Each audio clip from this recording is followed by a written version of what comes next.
Grabe, ang bilis nitong pick up na itong mga travel, di ko mahabol. So ngayon mga travel, ay pag-usapan natin ang tungkol sa clutch lining problem. Let's go!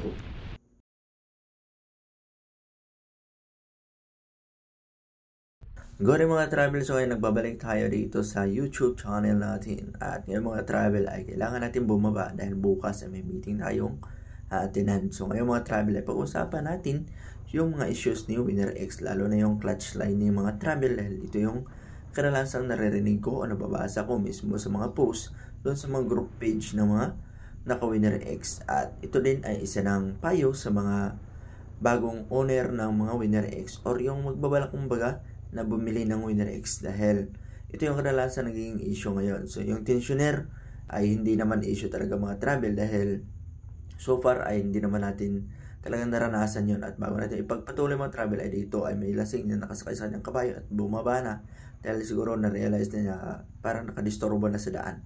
At yung kanyang kuko mga travel ay talagang natanggal.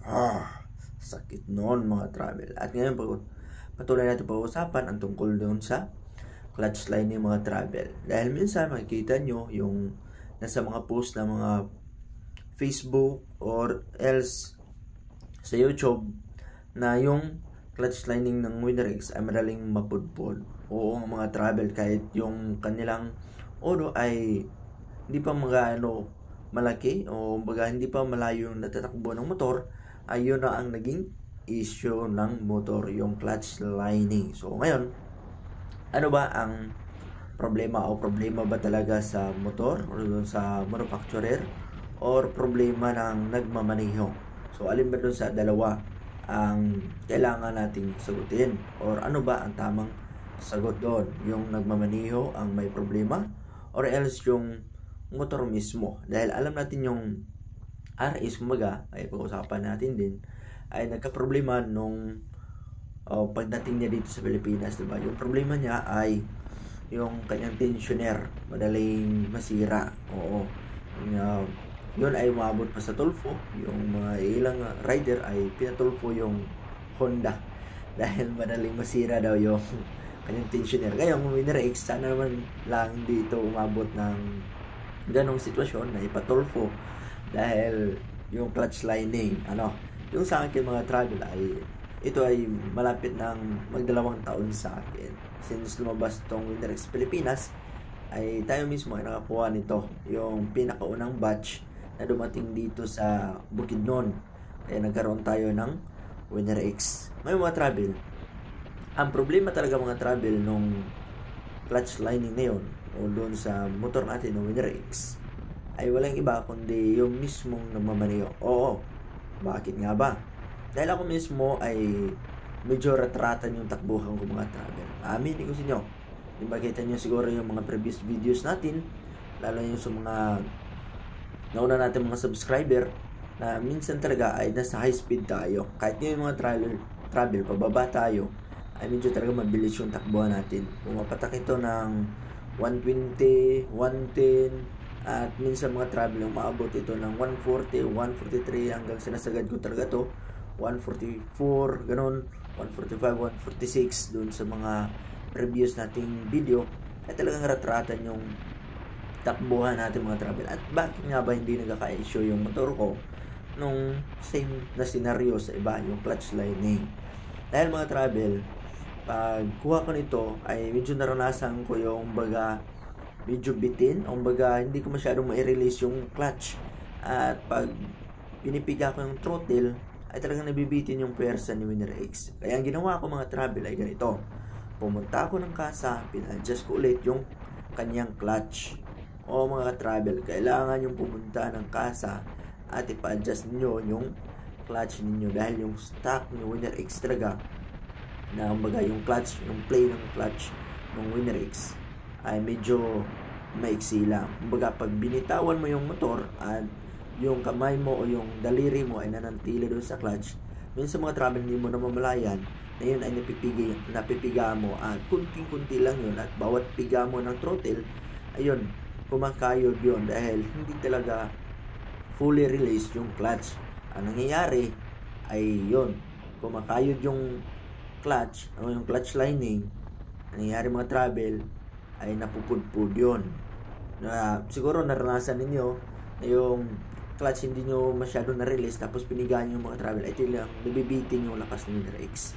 At ganoon yung naging problema mga travel. Kaya payo ko sa mga baguhan or yung mga nagbabalak pa kumuha ng Winner X para maiwasan yung problema na yun, yung clutch lining, ay mainam ipa-adjust nyo sa kasa. Dahil itong mga daliri natin, tayo mga Pilipino, ay hindi naman masyadong mataas, diba? So pag binitawan natin yung clutch, ay hindi talaga yung fully release. O may kunting kagat talaga.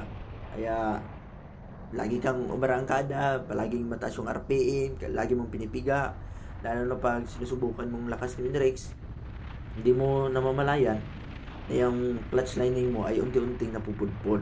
Kaya pag change oil mo, ay tila may nakikita kang kulay gray, yun ay isa ng sinyalis mga travel na may problema na yung motor, yung clutch lining niya. Yung sa aking mga travel, umabot ng 1 taon at malapit mag 2 taon na to, ay walang problema o walang problema mga travel dun sa clutch lining na yun. Dahil nga pina-adjust ko na yun at bawat bitaw ko nung aking clutch ay talagang fully release mga travel. Dahil hindi yung maiksi lang baga yung release, kailangan mo talagang i-release mo ng maayos para sa unan ay hindi talaga magka-problema yung motor ninyo. So problema ba yung clutch line ng mga travel? I think hindi naman. Dahil minsan yung nagkakaroon ng ganong scenario o yung problema na yun ay nandahil nga yung mga iba ay baguhan galing sa mga automatic at pumunta ng di cambio. Ang hindi mga travel ay ganon, matagal mabitawan yung clutch at napipiga yung throttle, ay nagiging problema yung clutch lining. So yun mga travel ang magiging payo natin sa ating mga kaibigan na may Winner X at yung mga nagbabalak pa lang na bumili nito. Dahil mga travel, huwag kayong bumili, ito yung masasabi ko, huwag kayong bumili sa motor dahil na-hype kayo, or huwag kayong bumili sa motor dahil nagagandahan kayo, o huwag kayong bumili sa motor na dahil lang sa nadala sa kaibigan, kumbaga nainganyo na bilhin tong motor na to dahil maporma at minsan lang nakikita silaan.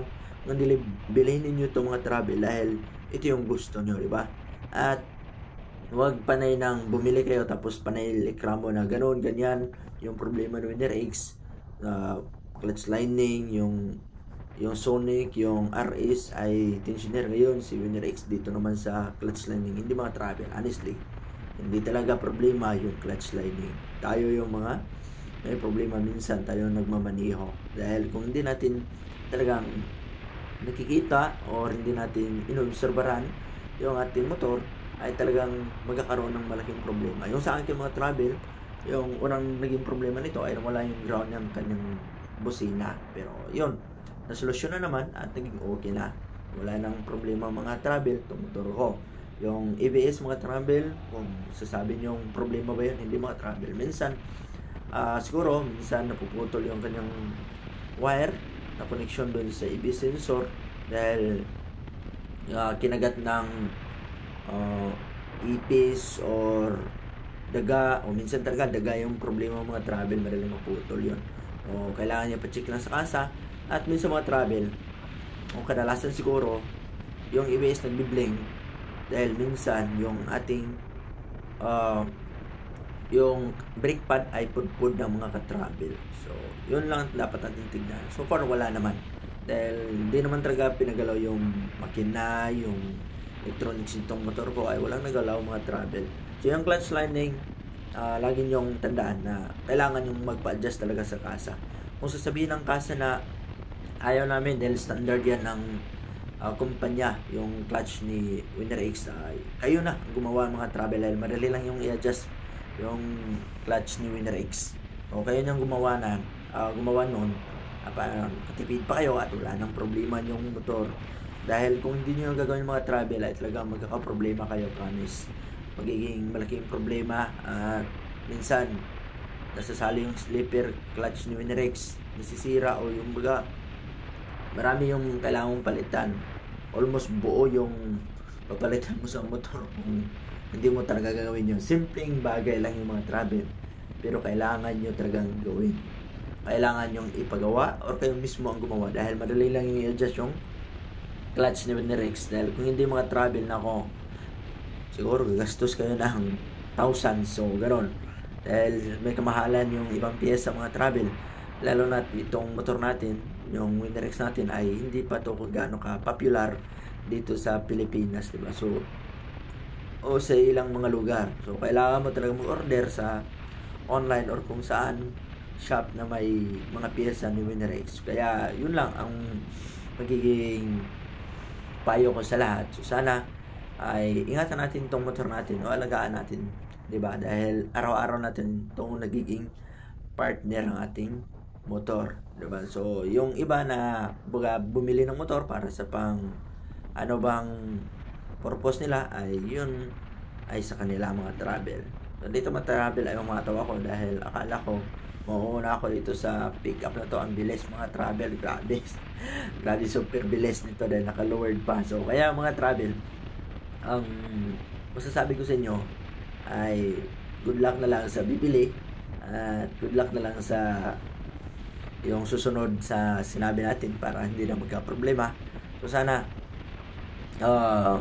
ganyan nyo na ito mga travel, dahil nasa almost 2 years na itong motor ko at alam ko na yung pakiramdam, yung ugali ni Rex, yung kanyang magiging problema. Dahil minsan ko na din napanood to sa mga page, doon sa mga group chat, na ganoon talaga ang minsan naging problema ni Rex, yung clutch lining. But so far so good naman itong motor na to kung gawin nyo lang yung sinabi ko. Dahil ako mismo nagpa-adjust ako talaga, ulitin ko mga travel, sa makaraming beses na nagpa-adjust ako ng clutch doon sa kasa. So sana gawin ninyo yon, yung magpa-adjust kayo ng clutch, or else kayo na mismo ang mag-adjust ng clutch ng motor ninyo. Dahil mga travel, simpleng bagay yon, pero magiging problema yon pag hindi nyo ginawa. O mga travel, ito ay bawang payo bilang isang rider na gumagamit ng Rex. So sana nakatulong itong ating munting video. Sana hindi nyo kalimutan sa pag-subscribe, at salamat sa nanood hanggang sa dulong part na to ng ating video. So sana marami pa tayong mga content na magawa mga travel, at sana yung suporta ninyo ay hindi mawala sa ating munting channel. Subaka naman sa ating mga bagong viewers dyan na laging nakasubaybay sa ating video, sana mag-subscribe kayo mga travel. Malaking bagay na to bilang isang content creator sa mundo ng YouTube. So yun lang muna mga travel. Salamat sa lahat. Hanggang dito na lang. Hanggang sa muli nating video. Magkita-kita tayo. Bye bye. Ride safe sa lahat. And God bless.